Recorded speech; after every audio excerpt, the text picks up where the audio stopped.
Hi, I'm Sunburned Albino. Let's talk about Squid Game. Squid Game is a death game show. Basically, that's how I call the genre is a death game.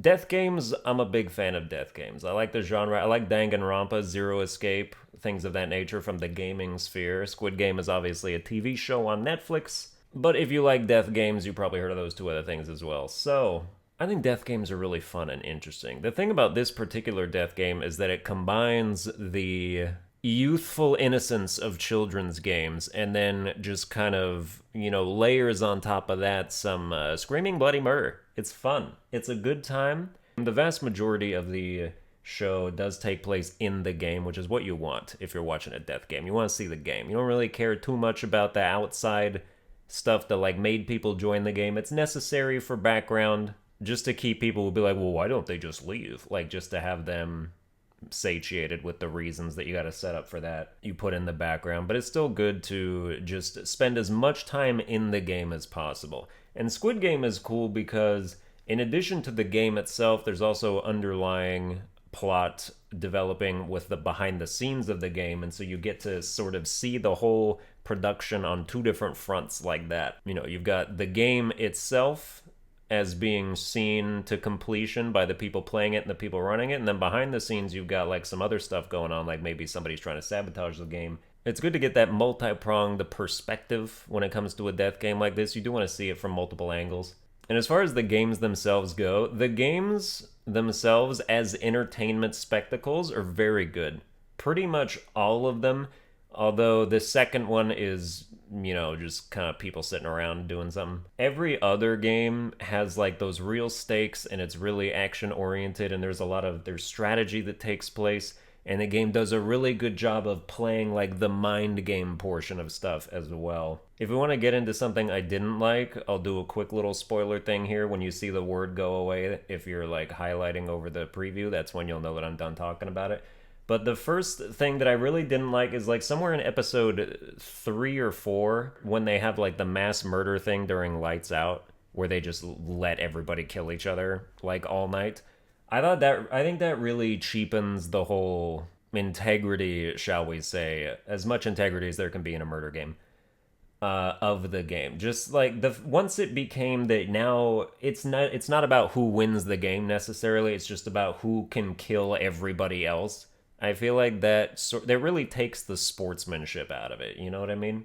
That'd be like if you watch hockey and you could win hockey by just going over to the other team and shanking them, and they don't even bother with like the score or the points anymore. Like if you go to hockey, you're gonna see some fights, and they don't get rewarded for murdering the other team. So if that was just how it was going to go, then hockey would become a much less watchable sport. It's one thing if murder is built into the actual game, like if you could like hit the puck and the puck is also a grenade and maybe it explodes the next person that it hits.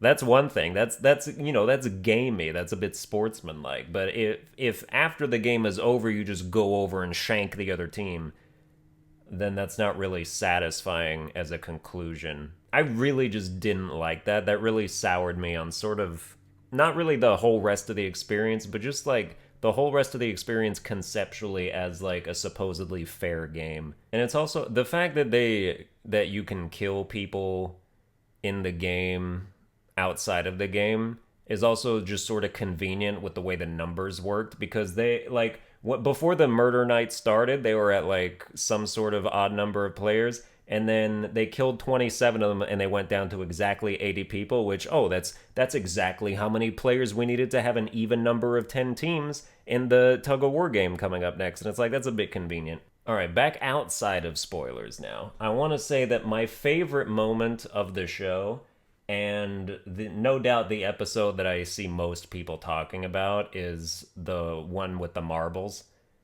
No one, it's just saying that it doesn't give anything away, but just everything that happens in the marbles episode, it's like it's compounds on just stack upon stack upon stack of just heartbreak and despair.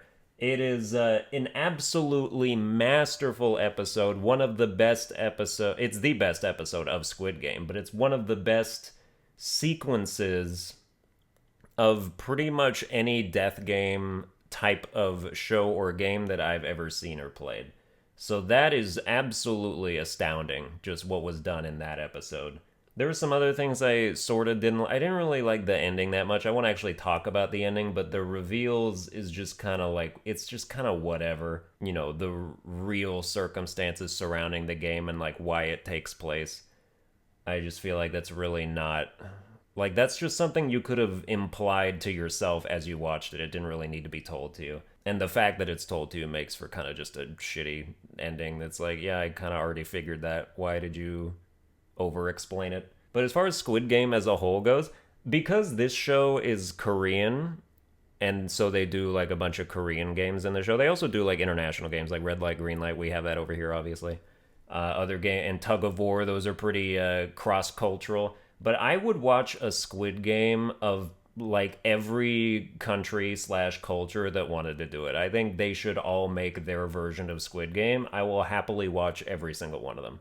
So I don't have a score for Squid Game or anything. I just want to say that like you should watch it if you have somehow not watched it and you've somehow avoided spoilers on the internet. You should watch Squid Game and start trying to avoid spoilers on the internet. Start actively making sure you're avoiding spoilers on the internet if you want to watch it. It's on Netflix. You should do it. I watched it dubbed.